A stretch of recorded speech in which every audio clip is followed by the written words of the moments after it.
Hey class, I am your teacher today. My name is Teacher Jim. Before we start the lesson today, please lead a prayer. Okay, class, please sit down. Okay. Class, before we start I check the attendance. Who is our absent today? Okay. Okay, very good. Okay, class, I will show you a picture and please observe it.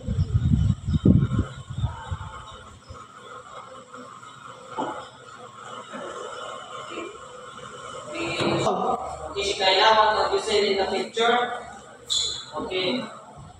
There is the boy, ball, and walk. Okay, Shikaina, very good. Okay. Where is the book? The book is inside the shelves. Okay, very good, Binoy. Where is the boy? Okay, Primo. The boy is inside the library. Okay, very good, Primo. Where is the ball? Regan, where is the ball? Where is the ball? Binoy, where is the ball? The ball is in the boy. Okay, very good, Binoy. Okay. Okay, class, we have an activity. Okay, Binoy, please read direction. Read the sentence. Insert all the prepositions that are being used. Okay, Primo, please read number 1. Judy is at the street at the train station now. What preposition? Okay, Shikaina, what preposition use? Okay, okay, the preposition in the sentence is at. Okay, very good, Binoy. Number 2, Primo, please read. Stacy stays in the dormitory. Okay. Primo, what preposition in the sentence? Okay, Primo, the preposition in the sentence is in. Okay, very good, Primo. Okay, Simon, please read number 3. I put the glass of milk on the table. Okay. Mereka bilang preposition in the sentence. Okay. Mereka bilang the preposition used in the sentence is on. Okay, very good. Mereka bilang.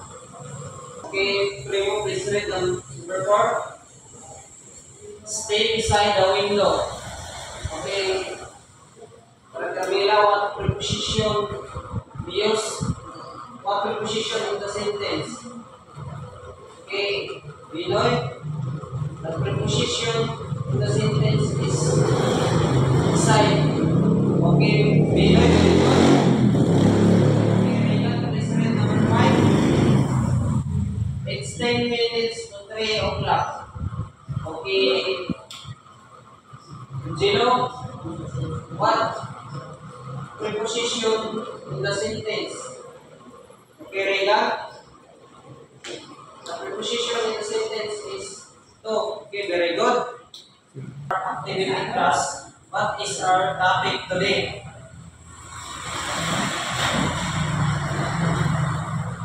Okay, please read our topic today. Using preposition. So now, before we proceed our lesson, let us read the objectives. At the end of the lesson, 85% of the pupils will be able to identify prepositions that are being used in the sentence. Write a sentence using preposition. Value illustrating sentence. Okay. what is our lesson for today? Using preposition. Okay, Binoy, what is preposition?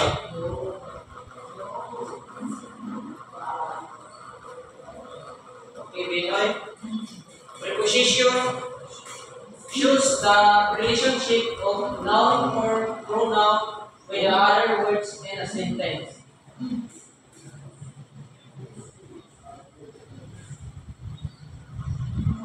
So for your better understanding, class, we have here some commonly used prepositions. We plan to use correct preposition in sentence.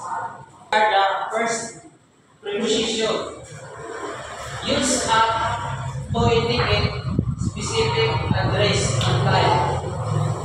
Examples: Judy is at the station now. What preposition in the sentence, Shkaina?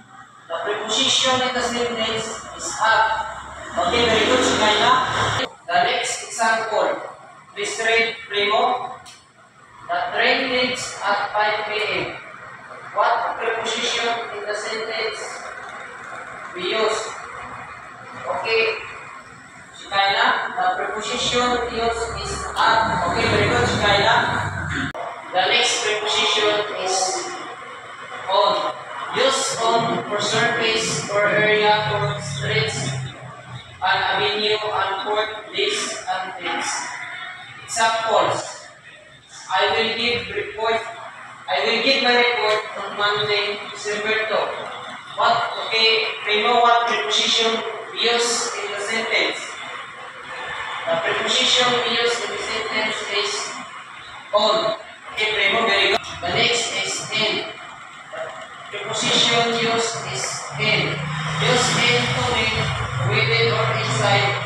It is also used for towns, provinces, cities, states, countries, continents, and for unspecified times during a day, month, a season, or a year.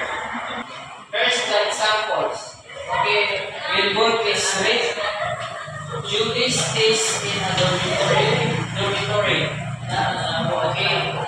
Shkaina, what preposition we use? Okay.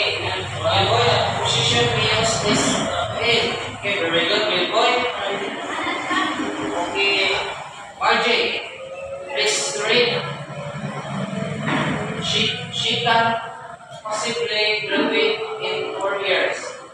Okay, Elizabeth, what preposition in the sentence we use? Okay, Elizabeth. And the next is used to mean in the direction of. Examples. Please read, Marnie. It is a long trip from Manila. Okay, what preposition we use? Okay, Josiah, the preposition we use in the to. Okay, very good. Okay, Anna, please read.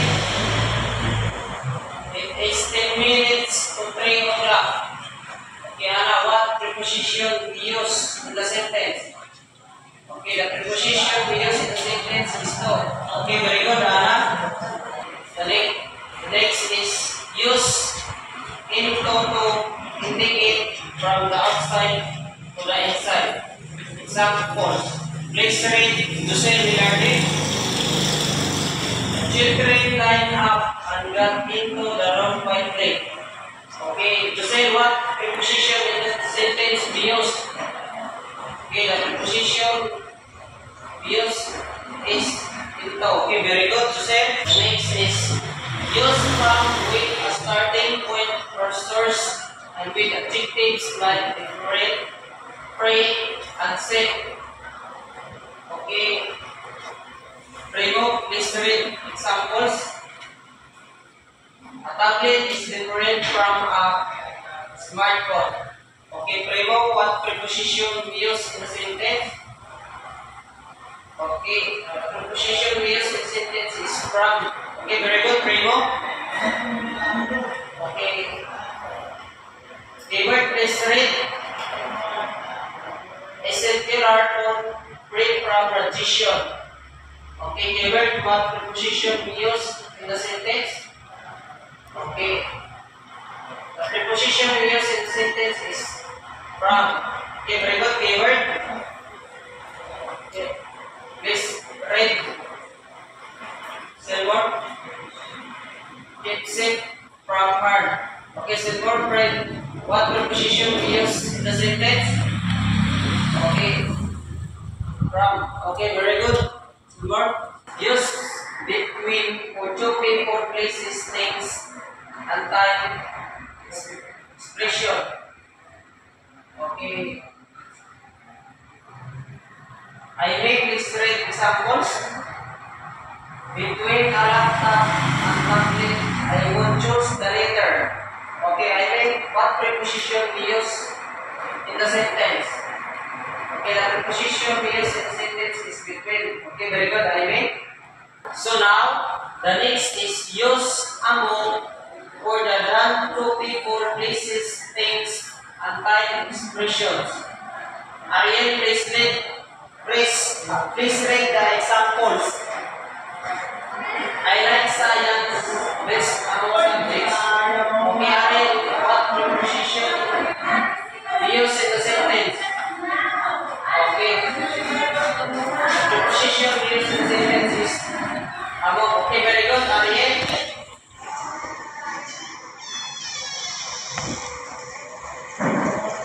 So now, the use beside to mean at the side.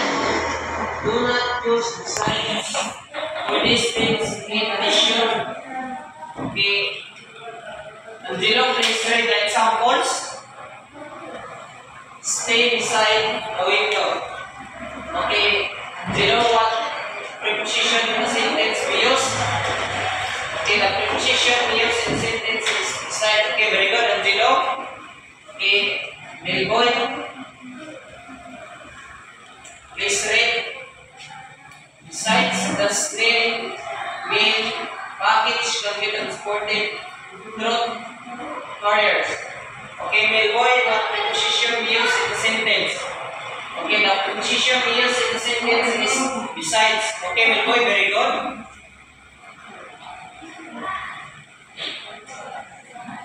Now, use for to measure second, minutes, or days, months, and years.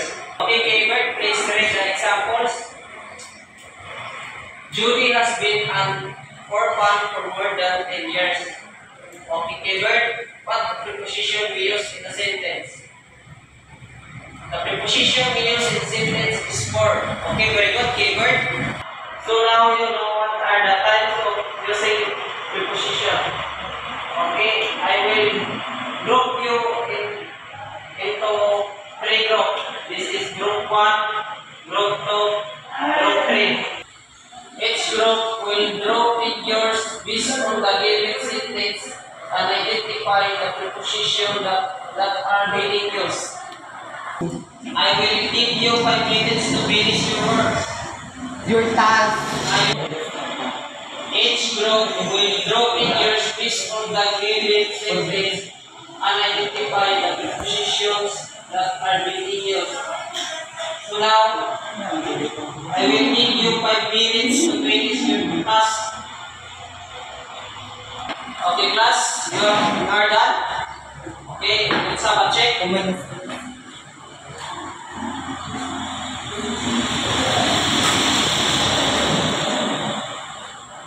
After that, each group will choose only one representative to come to show the work. I will give 2 minutes only.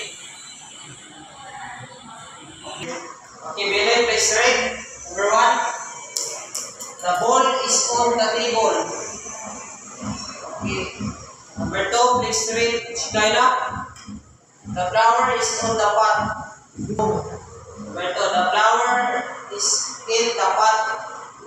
Number 3, please read. Examine. The cat is sleeping under the tree. Okay. Okay. Good boy. Please read. What are the types of using preposition? Very good. Using preposition can change the meaning of your a sentence on how you are going to use it.